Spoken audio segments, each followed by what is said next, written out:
r/AskReddit by Reddit. Doctors of Reddit, what's your best? They came in for a small checkup and ended up needing surgery story. I went to my doctor thinking I had a bladder infection. I felt like I had to pee every 5 minutes. Doctor found nothing but sent me for an ultrasound. Turns out I had a cyst the size of a grapefruit on one of my ovaries that was resting on my bladder. 5 days later I was in the hospital having my ovary removed. Not a doctor, but I worked in an emergency room in nursing school. I was sitting out in Tridge late one night. My nurse had ran to the back for a minute and a guy comes in. Only complaint was a sore throat. Nothing else at all. Just a sore throat. But something was off. He had a slight grayish tone. As a tech, I figured why the hell not. Told him to follow me and took him to our EKG area. Few minutes later, my nurse comes back and is looking at me like I'm nuts because I'm doing an EKG on a sore throat.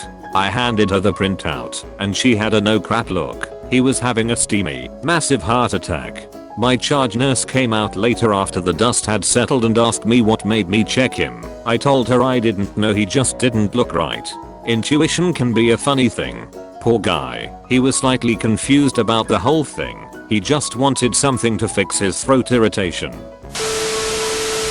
I am the patient. I work construction for a living and was working a job removing some very heavy laminated glass. Strenuous lifting all day long. During the course of the gig, my left testicle began to swell and hurt and wasn't getting any better. I told my supervisor I suspected I had given myself a hernia, not unheard of in my field, and went to the occupational healthcare clinic in town. The sweetest grown motherly physician did the whole turn your head and cough deal. Awkward, necessary, but yielded nothing. She recommends I check myself into the emergency room and get an ultrasound. Well, when the ultrasound tech finished the session by saying good luck to you, buddy, I suspected something amiss. Well, one removed testicle, a round of chemotherapy, and an abdominal lymph node removal later, testicular cancer hasn't beaten me down. I'm awaiting my 4-month post-surgery CAT scan now. Fellas, check ya nuts. Look at this guy, only has one testicle, and has more balls than me. Hope ya keep your family jewel safe and congrats. Actually a doctor, pediatrician, so many stories. Teenager comes in for ear pain and turns out there is a hornet stuck in the ear biting the crap out of his canal and eardrum. Had to have it surgically repaired. Kid comes into ER for cough for a couple weeks. Parents are very worried and the kid looks off, so I order a chest x-ray. His mediastinum, the white part between the lungs, takes up almost the entirety of his chest. Massive tumor. Kid with belly pain and vomiting for 12 hours.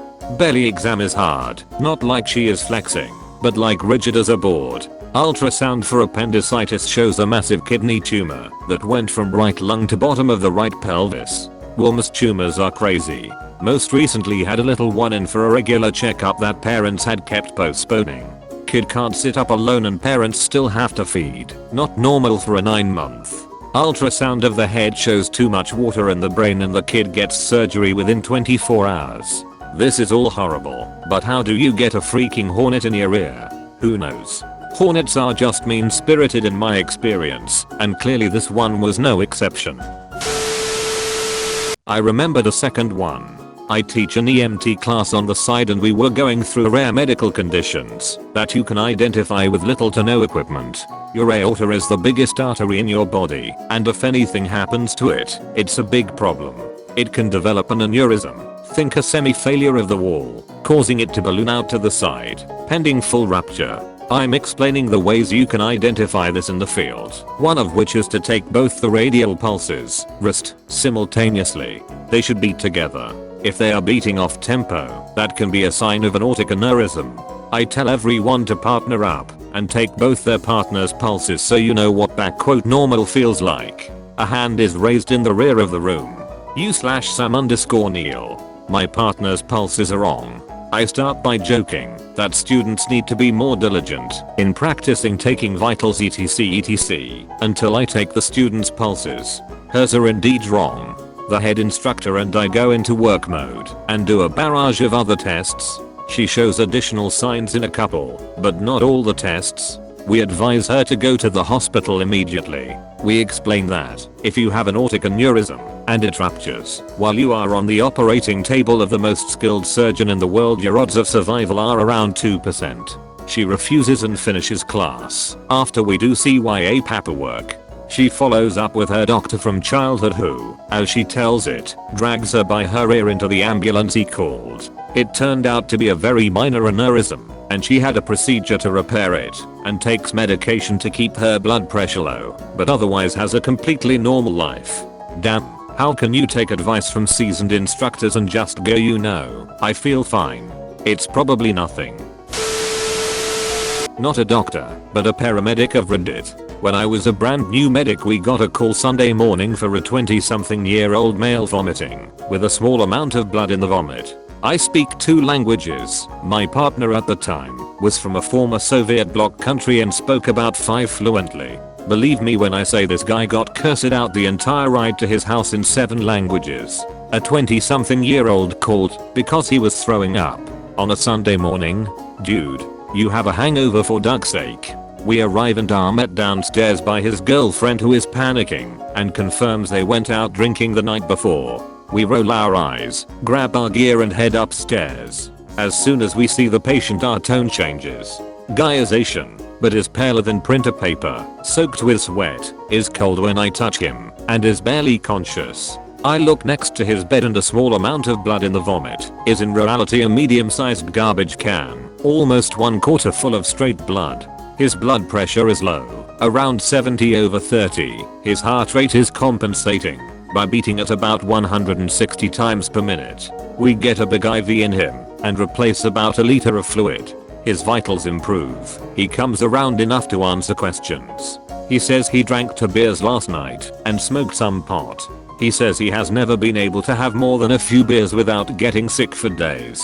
I ask about his medical history and he says he has had general digestive issues his whole life, but never anything like this, just has to have a low-fat diet or else horrific diarrhea, bad hemorrhoids, low-grade abdominal pain constantly, but has never been given a clear diagnosis. Nothing on paper to go from.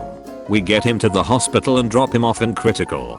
In one of my only true Dr. House moments, as I'm walking out, I tell the triage nurse exactly what the issue is. From the deepest depth of a half-slept-through lecture during paramedic school, I remember all these symptoms. He has an undiagnosed liver issue, which is causing blood flow through his liver to get backed up. When the liver doesn't work properly, you can't digest alcohol or fat effectively. When blood starts backing up, it causes portal hypertension, which causes hemorrhoids, and basically hemorrhoids in the esophagus, called esophageal varices. One of these varices has popped, and he was bleeding out through his esophagus. One of the only times I have correctly diagnosed a problem beyond, hey, this drunk guy has been drinking alcohol. Damn, that is definitely a Dr. House moment. A couple years ago, my mom was experiencing crazy back pains. She went to this one doctor every so often to get some pain medication, and that doctor, for the life of him, couldn't find anything wrong with her, but could tell she was experiencing major pain, so gave it to her. One day, she's going in again, and her doctor is out, so she has a different one. While being checked up, the doctor says, "So you're here for the broken back, then?" And my mom was really confused. Apparently, in 1999, she had been in a car accident where a tanker truck carrying gas rolled over her car and crushed her inside, but nobody had apparently noticed that her back was broken for almost 16 years. She had surgery on the day of my birthday, and she's been a happier and more easygoing person since. Broken back, 16 years. WTF. I was a patient. I got into a 60 miles per hour motorcycle accident a year ago. I slammed into a guardrail. It seemed like there were no serious injuries than some scrapes and a pain in my back. I was transported to the ER anyway. They did an x-ray, told me I had bruised muscle, and attempted to send me on my way. Except when I sat up, I couldn't lift my ass up to put on my pants before stepping off the gurney because my back hurt so bad. They run another x-ray, do an MRI, and a few minutes later the room is flooded with doctors and nurses. I had a fracture dislocation of vertebrae T2 T8. Basically my spine was in half and parallel to itself. On top of this, they missed the fact that my lung had collapsed and was filling with blood, hemopneumothorax. They had never seen someone like this who could still walk. I had basically won the medical equivalent of the lottery that day. I was life flighted to a level 1 hospital in my state and 5 hours later had 14 inches of titanium put in my back. I was only in the hospital for 9 days and required no rehab. Thank you for watching Reddit. Don't forget to like and subscribe for more r/AskReddit videos. Share your stories in the comment section below.